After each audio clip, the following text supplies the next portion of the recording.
Assalamualaikum warahmatullahi wabarakatuh. Saya Fajar Irfandiantoro dan rekan saya Chandra Wijaya akan menjelaskan sedikit tentang bagaimana metode CBA dan IE untuk analisis investasi IT. Untuk CBA sendiri yaitu Cost and Benefit Analysis. Di sini didefinisikan kalau CBA itu biaya itu pengorbanan untuk mendapatkan manfaat atau hasil tertentu. Misalnya kita akan menyewa lalu membayar di muka. CBA merupakan tool untuk pengambilan keputusan dengan mempertimbangkan dengan sumber daya yang digunakan sebagai biaya.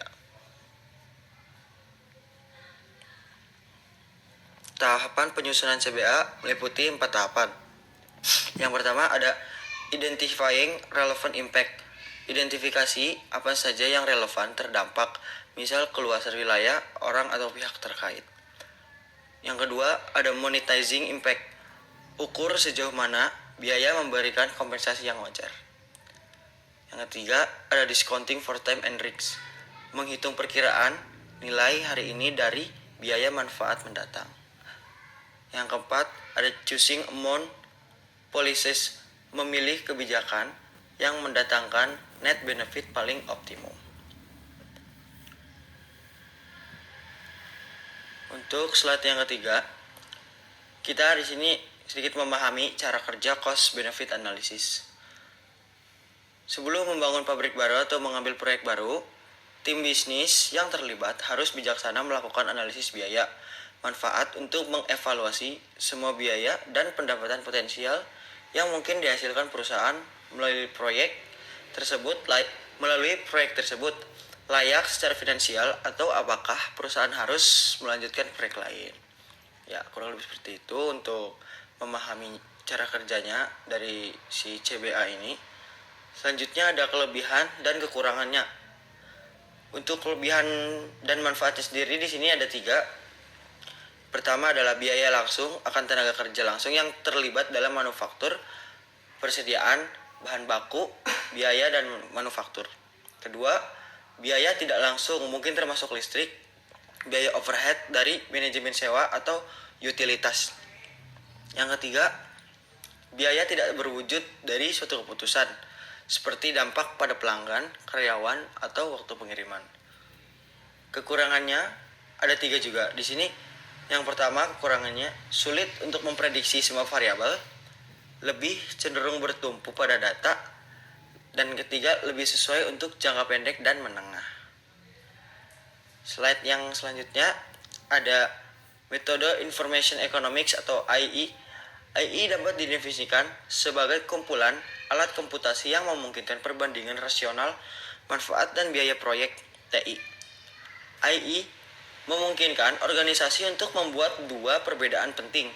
1, apakah proyek ini layak untuk organisasi, dan yang kedua ada apakah organisasi memiliki sumber daya yang diperlukan untuk menyelesaikan proyek. Model IE memperluas cost benefit analysis sehingga mencakup kuantifikasi intangible benefit dan resiko bisnis dan teknologi. Selain nilai rupiah, juga dapat dipertimbangkan meningkatnya produktivitas pekerja, lancarnya komunikasi, dan kualitas pelayanan meningkat harus menjadi pertimbangan. Slide ke-7, IE biasanya menyarankan 6 kelas nilai. Ya, di sini ada 6. Untuk yang pertama ada Enhanced ROI atau Return on Investment.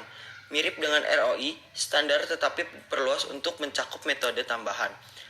Value Acceleration, Value Linking, dan Value Restructuring. Yang kedua ada Strategic Match, adalah ukuran dari beberapa hubungan proyek dengan mencapai tujuan strategis organisasi.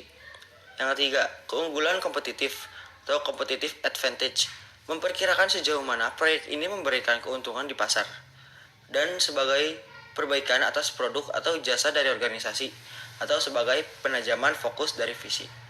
Keempat, ada Management Information, mencerminkan nilai informasi. Kelima, ada Competitive Response, adalah perkiraan konsekuensi tidak melaksanakan proyek tersebut.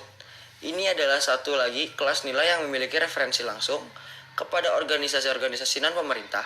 Dalam hal itu berhubungan dengan pangsa pasar dan isu-isu terkait. Bernama ada Strategic arsitektur mengasumsikan bahwa ada beberapa rencana strategis untuk sistem informasi organisasi dan digunakan untuk mengukur bagaimana proyek tersebut sesuai dengan atau melengkapi rencana keseluruhan. Yang terakhir, slide terakhir, menurut Parker 1988 ada 3 klasifikasi manfaat dari penerapan TI. Pertama ada tangible values, merupakan manfaat nyata atau yang berpengaruh secara langsung terhadap keuntungan perusahaan. Sebagai contoh, meningkatnya produktivitas, mengurangi penggunaan kertas, dan sebagainya. Kedua, ada quasi-intangible values. Manfaat ini berpengaruh langsung terhadap keuntungan tetapi susah untuk dihitung ataupun sebaliknya. Tidak berpengaruh secara langsung terhadap keuntungan tetapi dapat dihitung. Sebagai contohnya, meningkatkan efektivitas pengambilan keputusan, perbaikan pengambilan keputusan, meningkatnya kualitas layanan, dan sebagainya. Analisis terhadap quasi benefit menggunakan simple ROI dengan 4 jenis penilaian, yaitu value acceleration atau VA, value linking atau VL, value restructuring atau VR, dan innovation valuation. Ketiga ada intangible benefit, manfaat tidak nyata yang mempunyai dampak positif bagi perusahaan, tetapi tidak secara langsung berpengaruh pada keuntungan. Contoh, meningkatkan perusahaan, moral pegawai, dan sebagainya. Penilaian manfaat ini menggunakan skor angka antara 0 sampai 5 dengan formula.